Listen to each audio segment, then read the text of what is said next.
Good afternoon, everybody. My name is Jim Schaefer, and I want to welcome you to another Second Look Bible study, where a second look always takes you deeper into God's Word. Right now, we're working our way through the Old Testament, a series entitled Understanding the Old Testament.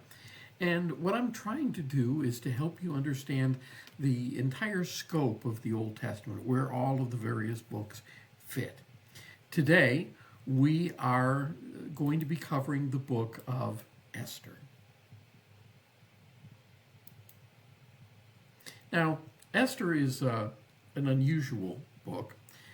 It is written during the time following the exile, so it fits right in with where we're talking about.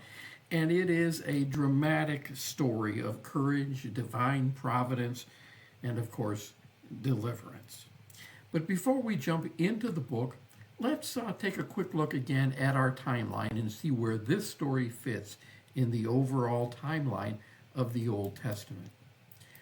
We've covered the creation, the patriarchs, the Exodus, the conquest of the land by Joshua, the period of time of the judges.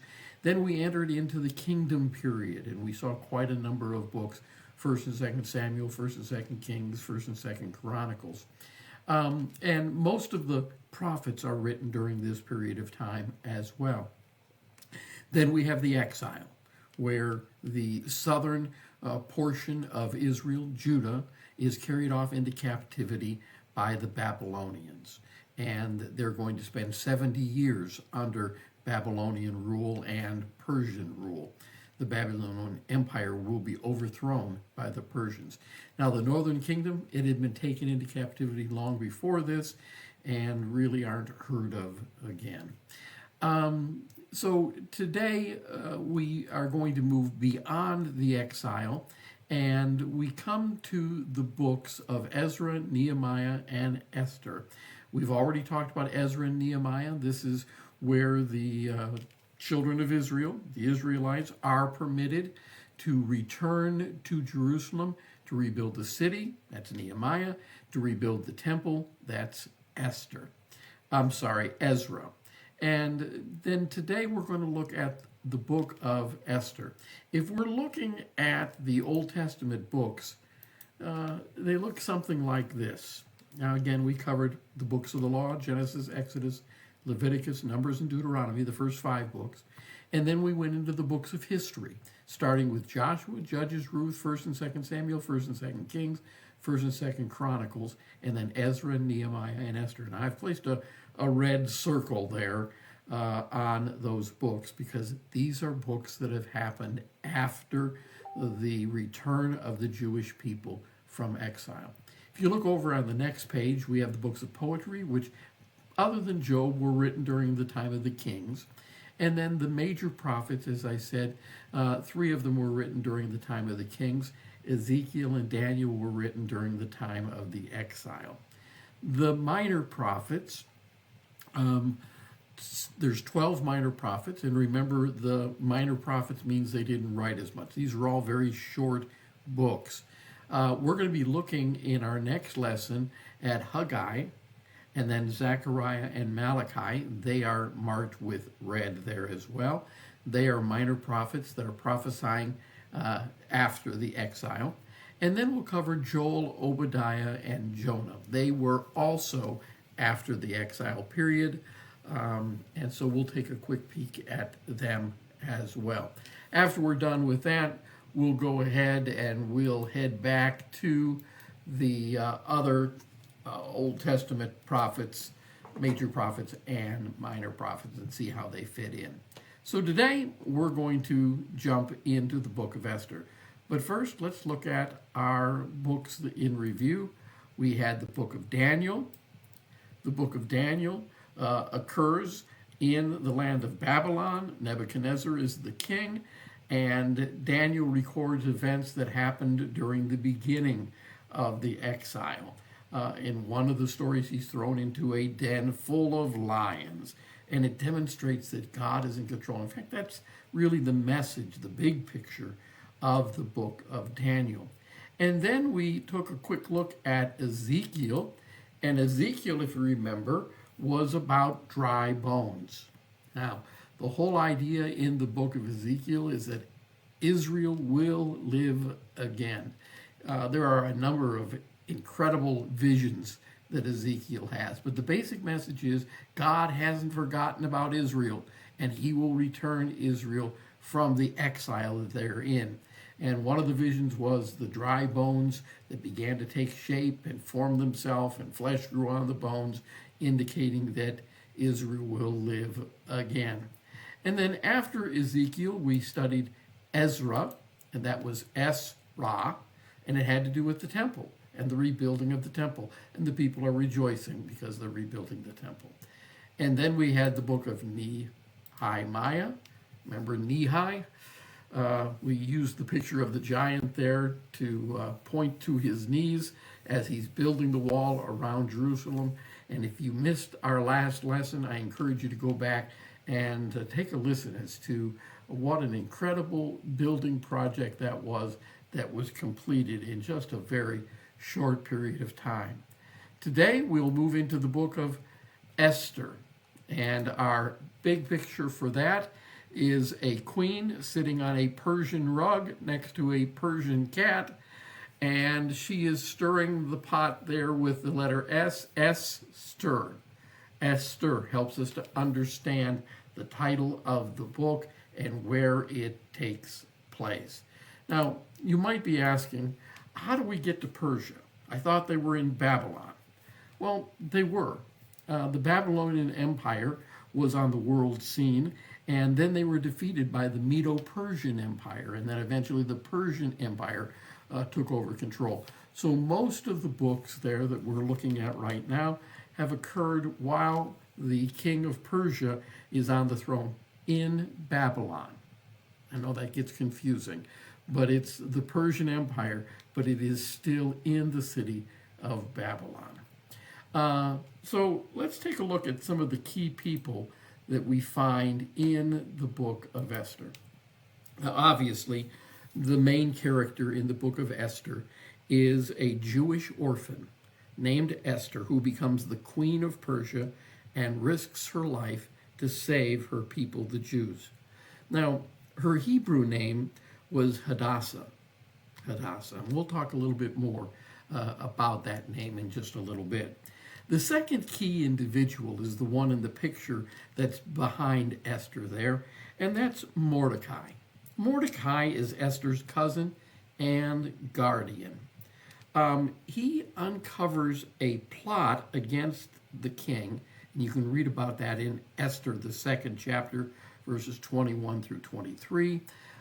He shares it with Queen Esther, and Queen Esther tells the king it's researched and found to be true, and so the king is saved from this assassination attempt, and Mordecai gets the credit. And then we have the king himself. The king himself is King Ahasuerus. King Ahasuerus. He's a Persian king who chooses Esther as his queen. Now, he's known in history as Xerxes. All right?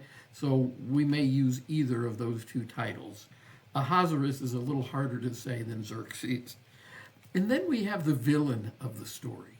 The villain of the story is a man by the name of Haman. He is one of the important people within the kingdom, and he is the one who comes up with a plan to annihilate the Jewish people. All right? And he tricks the king into signing a law that will allow the Jews to be exterminated. Okay? And then, of course, we have the first queen. Esther's the second. The first queen was Queen Vashti, and she is deposed for refusing the king's command. And because she is done away with or sent to the back, so to speak, a new queen is chosen, and that happens to be Esther, a Jew. So that's the setting of the story. So let's take a quick look at the story itself. Now, most of you are familiar with the story, but let me give you just a quick recap. A long time ago, in the area of Persia, what is now Babylon or Babel, King Xerxes throws a huge party. He asks for Queen Vashti to come and show off her beauty, but she refuses. Angrily, the king removes her as queen and begins searching for a new queen. He throws a swimsuit competition, so to speak, trying to find the most beautiful woman in the kingdom. And it just so happens that a young Jewish woman named Esther is chosen, though she keeps her nationality a secret. All right? Now, meanwhile, Esther's cousin, Mordecai, uncovers a plot to kill the king. And because of his uncovering this plot, it saves the king's life. But there was trouble brewing.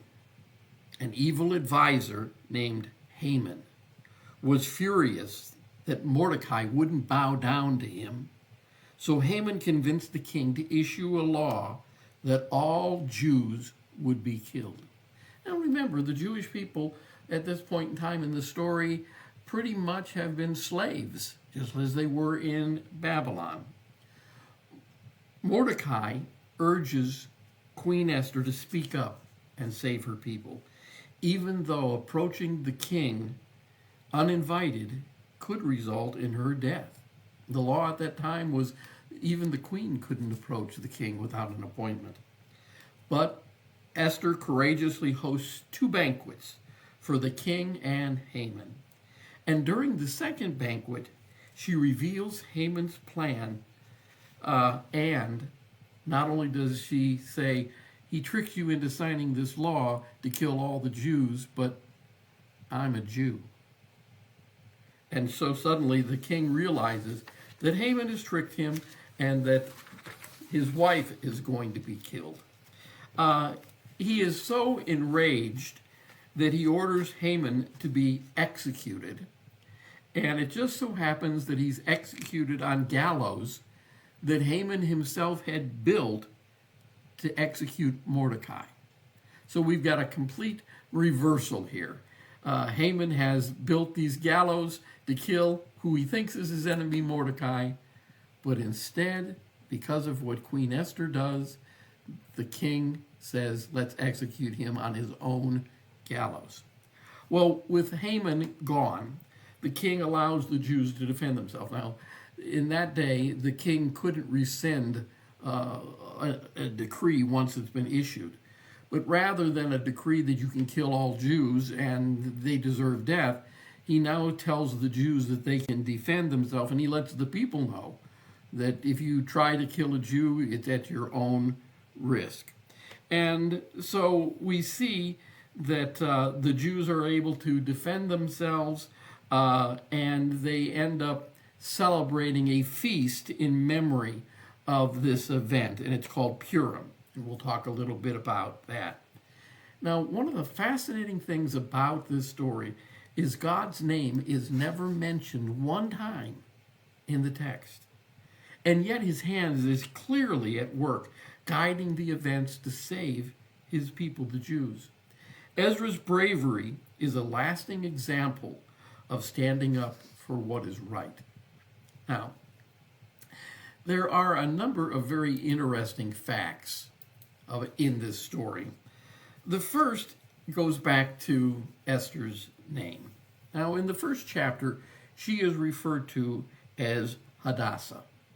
Now, the Hadassah was a Hebrew name, and its origin comes from the plant myrtle, which was a plant that symbolized righteousness and beauty. And again, she encapsulated both of those virtues. Esther was her Persian name, and her Persian name happens to mean hidden. She had to keep the fact that she was Jewish hidden from the king, and so it also carries with it a very interesting look at her character and the kind of life she lived. The second thing is what I've already stated.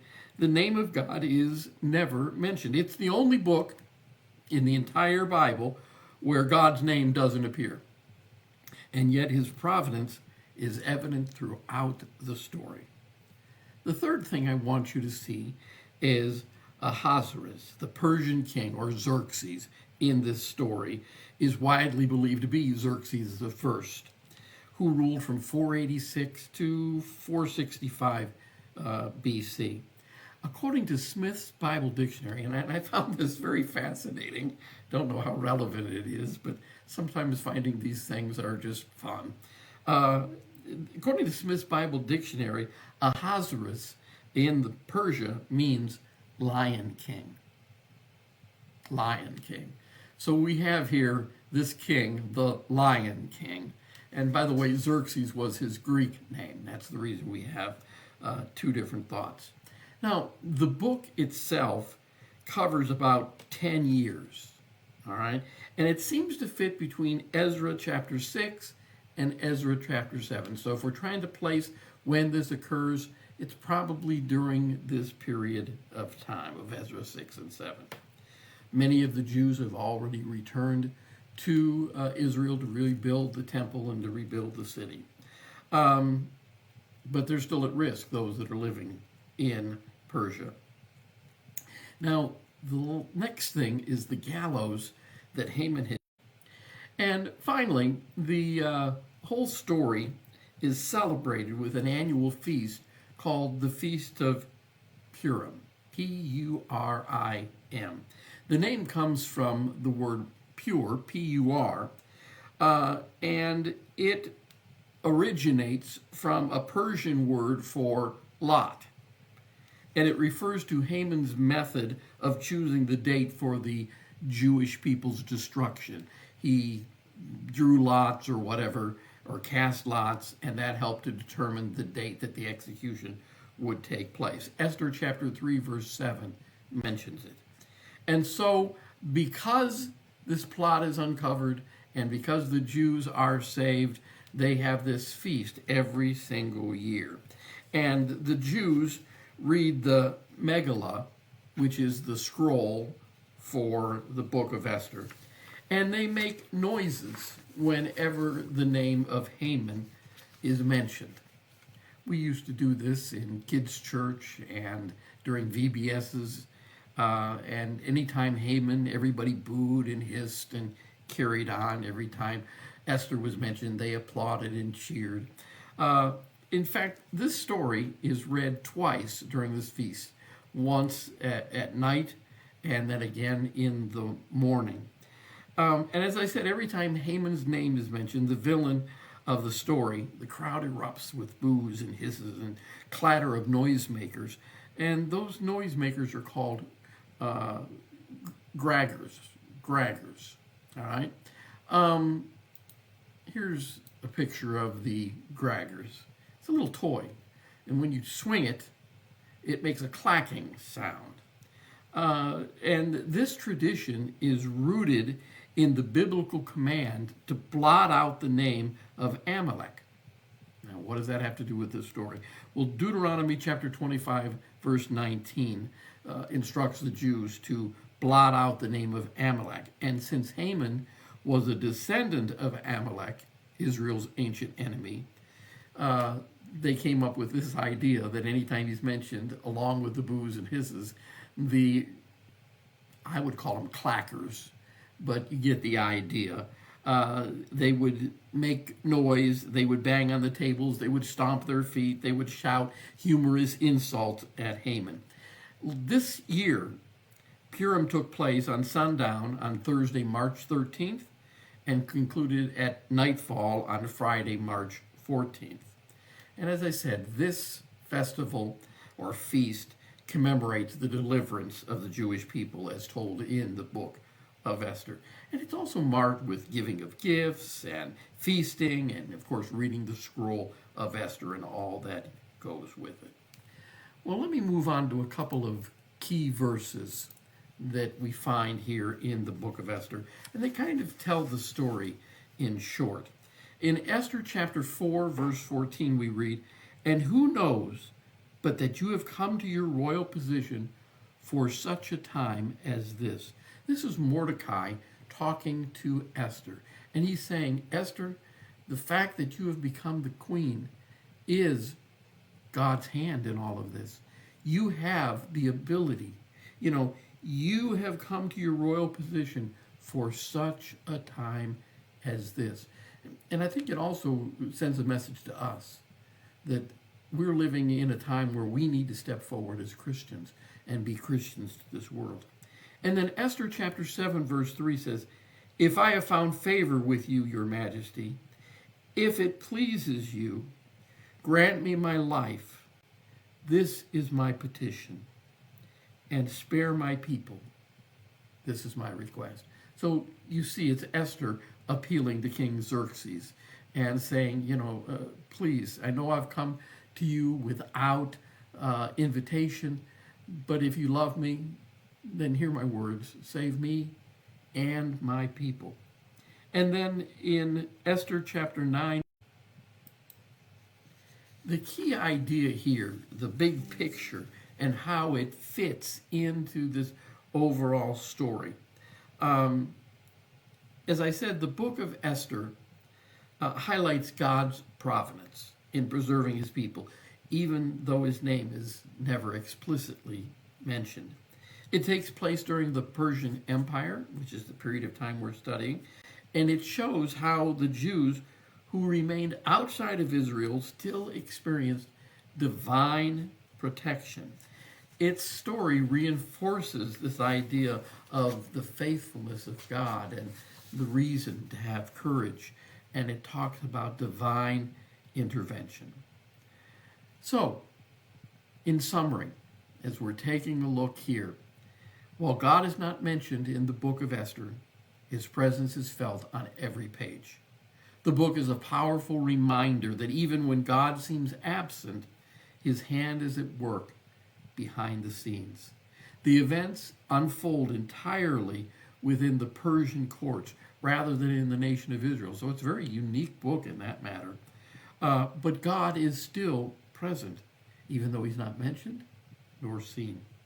Esther's story is packed with ironic reversals and divine intervention, making it one of the most dramatic books in the Bible.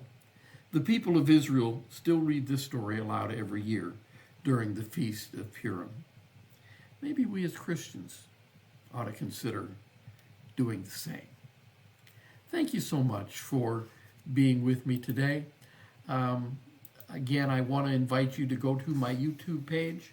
I keep getting warnings from Facebook that they're changing their policies and all videos will be deleted shortly after they're placed on YouTube. So the only way to see past videos is by checking out the youtube.com/@Jim Schaefer. Make sure you spell that right.